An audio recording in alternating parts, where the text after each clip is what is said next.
¿Qué tal? Ya estamos en el estudio 7 de esta serie. Ojalá que nos sigas acompañando.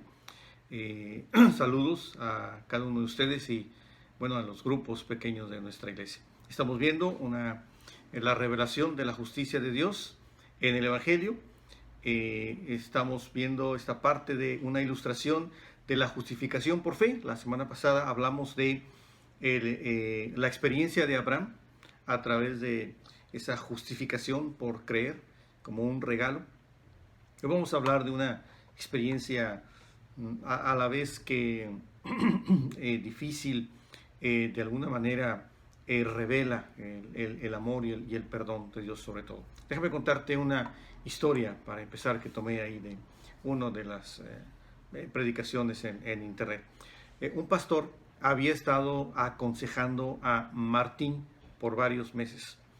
Martín, que estaba en sus 40s, había tenido una aventura amorosa con una compañera de trabajo, que también era casada. Esa relación ilícita le había costado su matrimonio, sus hijos, su trabajo y su reputación. Una noche, Martín se lamentaba con el pastor diciendo: daría cualquier cosa por retroceder el tiempo, por retroceder los últimos 6 meses de mi vida y comenzar de nuevo. Pero sé que es imposible, decía Martín. La pregunta es: ¿te has sentido alguna vez así por algún error, por alguna situación en la que tú cediste, en la que tú caíste o te dejaste llevar? ¿Te arrepientes de todo corazón? Dices: ¿cómo me gustaría volver a ese momento para tomar las decisiones correctas que no tomé en su momento debido? Desafortunadamente, no hay un botón que nos permita retroceder el tiempo en nuestras vidas y ubicarnos en ese preciso momento en el que nosotros quisiéramos. Sin embargo, Dios nos ofrece un antídoto mucho más poderoso para curar el problema de nuestros pecados, el problema de nuestras conciencias, el problema de nuestros pecados pasados. Esto se llama perdón. Como siempre, Dios dando la solución a cada uno de nuestros problemas. Así vamos a hablar entonces hoy de la dicha del perdón a través de la experiencia de David. Y vamos a ver cómo otra vez es una ilustración de cómo Dios nos perdona, nos justifica a través de la fe. La semana pasada hablamos de considerar lo que costó nuestra salvación, en el sentido de que si bien para ti y para mí fue un regalo de Dios, Dios tuvo que enviar a su Hijo en sacrificio para que al tener fe en Él, nosotros aparezcamos como justos, como inocentes delante de Él. Hoy me gustaría que al considerar el resultado, es decir, que es el perdón de nuestros pecados, podamos experimentar el poder del Evangelio en nuestras vidas. Ya consideramos el costo, ya consideramos el regalo. Ahora quiero que consideremos, si tú me acompañas, el resultado de ese sacrificio, que es el perdón. Así es que vamos a empezar entonces con este estudio. Acompáñanos. A través de la experiencia de David, este sentir glorioso del perdón. Y para esto, yo quisiera que me acompañaras al libro de Romanos, capítulo 4, ahora los versículos del 6 al 8. La semana pasada vimos del 1 al 5, donde hablaba de esa experiencia de Abraham. Hoy del 6 al 8. Si lo tienes, dice de esta manera, voy a leer la versión de la Valera actualizada. Versículo 6. De igual manera, David también proclama la felicidad del hombre a quien Dios confiere o atribuye justicia sin obras, diciendo: bienaventurado aquellos cuyas iniquidades son perdonadas y cuyos pecados son cubiertos. Bienaventurado el hombre a quien el Señor jamás le tomará en cuenta su pecado. Y si te fijas, sigue la misma temática en cuanto a conferir, a atribuir la justicia, pero sin obras. Esto viene del Salmo 32. O sea, estas palabras de David, Pablo las toma del Salmo 32, que dice de esta manera, los versículos 1 y 2. Bienaventurado aquel cuya transgresión ha sido perdonada y cubierto su pecado. Bienaventurado el hombre a quien Jehová no inculpa de iniquidad y en cuyo espíritu no hay engaño. Estoy leyendo la versión 60. ¿Te fijas? Es ese espíritu de a quien Dios ha perdonado su pecado, a quien Dios ha perdonado su culpa. Algunos piensan que la razón de este Salmo 32 es el perdón que David experimentó por el pecado con Betsabé. Esta historia se encuentra en el segundo libro de Samuel. Está en los capítulos 11 y 12. Segundo libro de Samuel, todo el texto del 1 al 5. Ahí empieza la historia cuando David, en lugar de ir a la guerra, se queda en su casa. Estaba paseando por su casa, cuando al caer la tarde dice que se paseaba sobre el terrado y desde ahí vio a una mujer que se estaba bañando. Esta mujer era Betsabé.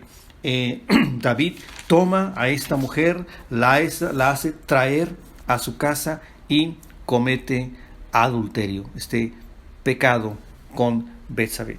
De los versículos del 6 al 13, otro problema en el que cae David y que normalmente cada uno de nosotros caemos cuando cometemos un pecado y ese pecado es grave y nos avergüenza, tratamos de cubrirlo. Del 6 al 13, David trata de cubrir su pecado, haciendo que el esposo de Betsabé, Urías, venga a su casa, esté y duerma con su esposa para que de alguna manera se pueda cubrir la falta que tuvo con David. Pero esto no ocurre así. Por lo que en el 17, David, aparte del pecado que ha cometido, aparte de mentir y de tratar de engañar y de encubrir su pecado, no le queda otro remedio que mandar al frente de la guerra a Urías. Y esto es también algo muy, muy grave. Eso es lo que ocurrió. Tú puedes leerlo de manera tranquilo, despacio, ahí en tu casa. Pero es el gran pecado de David. Ahora, quiero que vayamos al capítulo 12. De ahí del mismo libro, segundo libro de Samuel. Y ahí vamos a ver cómo el profeta confronta a David. Y lo hace a través de una historia. De los versículos 1 al 7 del capítulo 12, esto sí quisiera leerlos. Jehová envió a Natán a David y viniendo a él le dijo: había dos hombres en una ciudad, el uno rico y el otro pobre. El rico tenía numerosas ovejas y vacas, pero el pobre no tenía más que una sola corderita, que él había comprado y criado, y que había crecido con él y con sus hijos juntamente, comiendo de su bocado y bebiendo de su vaso, y durmiendo en su seno, y la tenía como a una hija. Y vino uno de camino al hombre rico, y éste no quiso tomar de sus ovejas y de sus vacas para guisar para el caminante que había venido a él, sino que tomó la oveja de aquel hombre pobre y la preparó para aquel que había venido a él. Entonces se encendió el furor de David en gran manera contra aquel hombre y dijo a Natán el profeta: vive Jehová, que el que tal hizo es digno de muerte, y debe pagar la cordera con cuatro tantos, porque hizo tal cosa, y no tuvo misericordia.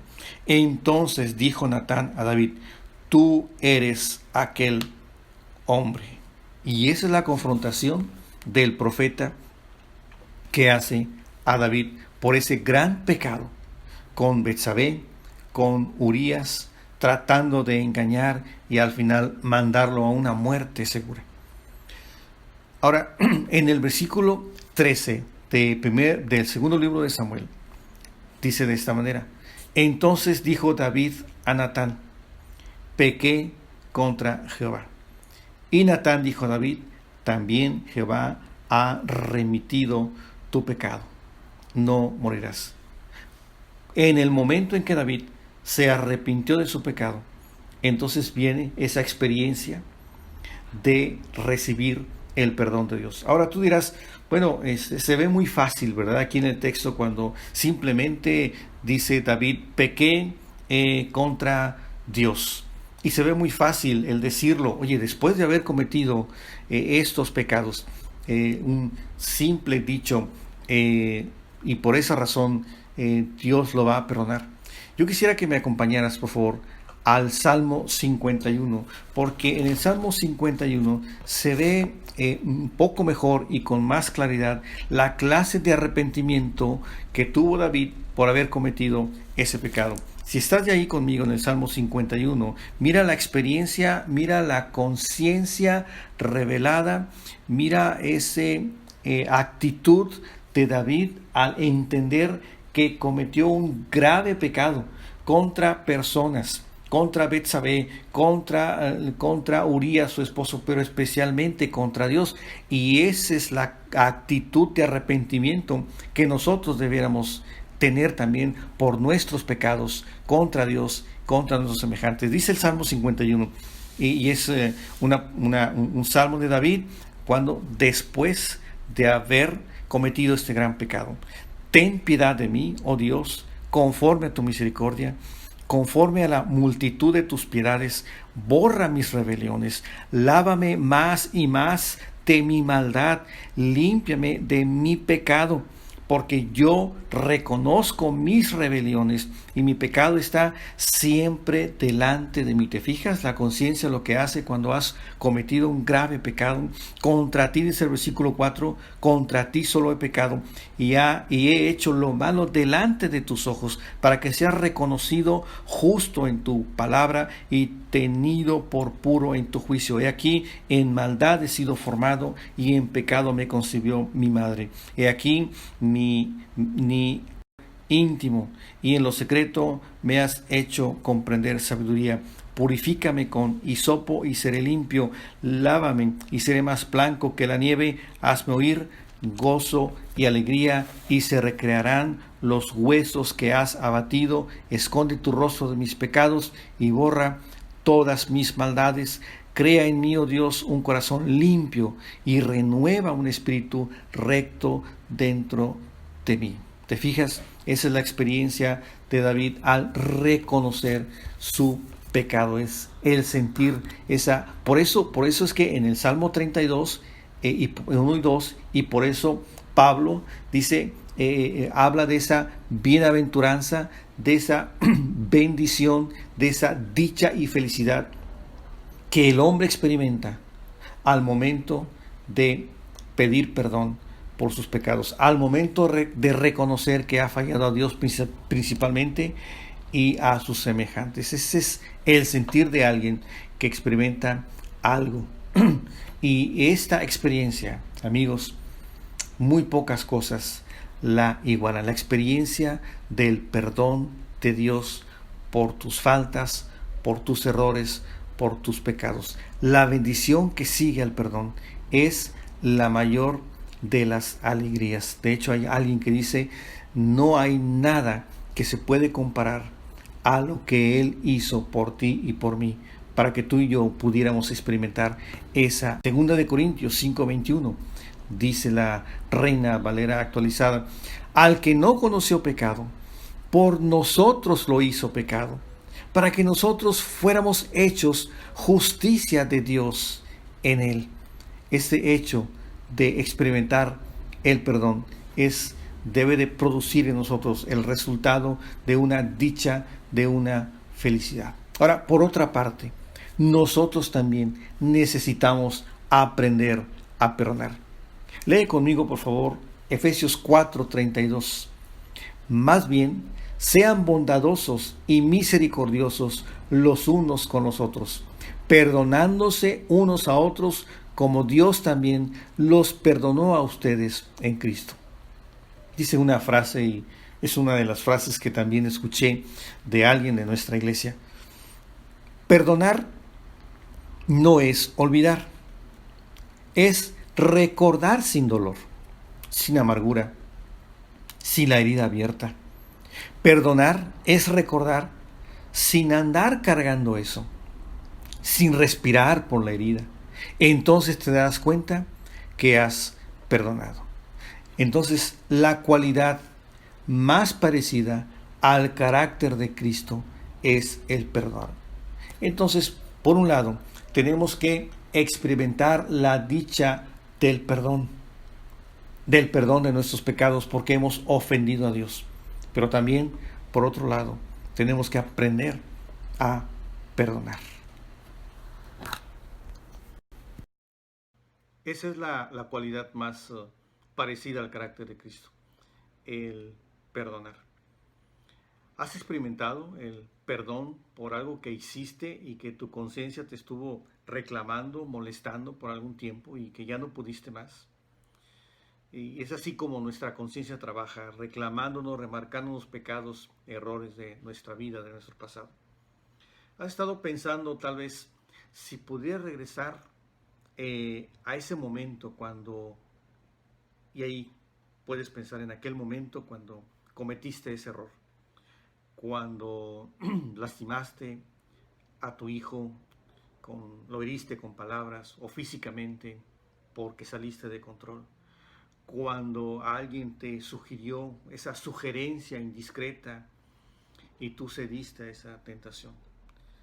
Y así podemos poner cualquier cosa.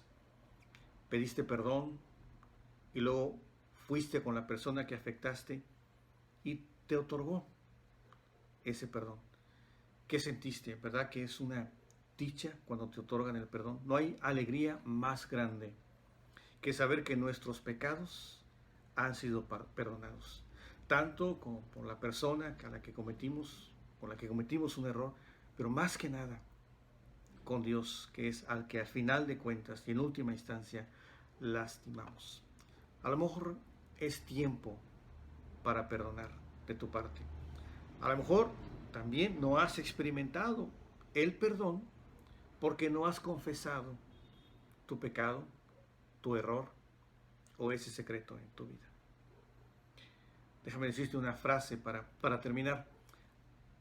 A perdonar solo se aprende en la vida cuando a la vez hemos necesitado que nos perdonen mucho. Cuando consideramos lo que Cristo hizo en la cruz por cada uno de nosotros, cuando consideramos el resultado de eso, es decir, el perdón, es entonces cuando nosotros podemos entender el significado del perdón y es que podemos perdonar a aquellos también que de alguna manera nos han ofendido. La dicha, déjame decirte, la felicidad más grande que podemos experimentar tú y yo es la del perdón por haber sido infieles a Dios, por haberle fallado. ¿Has experimentado esa dicha del perdón? Especialmente del perdón de Dios. La única manera de experimentarla es reconocer que somos pecadores, que fallamos a Dios y pedirle perdón por esto y Él va a otorgar ese perdón.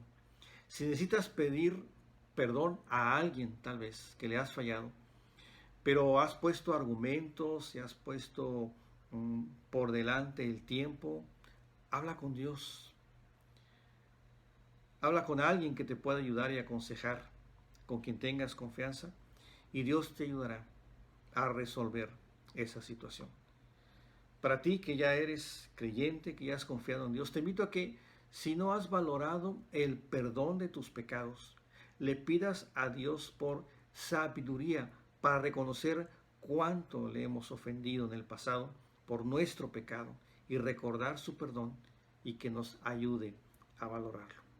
Esa es la lección, ese es el principio de esta porción de Romanos 4 del 6 al 8, experimentar la dicha del perdón por reconocer que hemos fallado a nuestros semejantes, a quienes están a nuestro alrededor, pero principalmente y que en última instancia a quien le fallamos es a Dios. Experimenta entonces la dicha del perdón.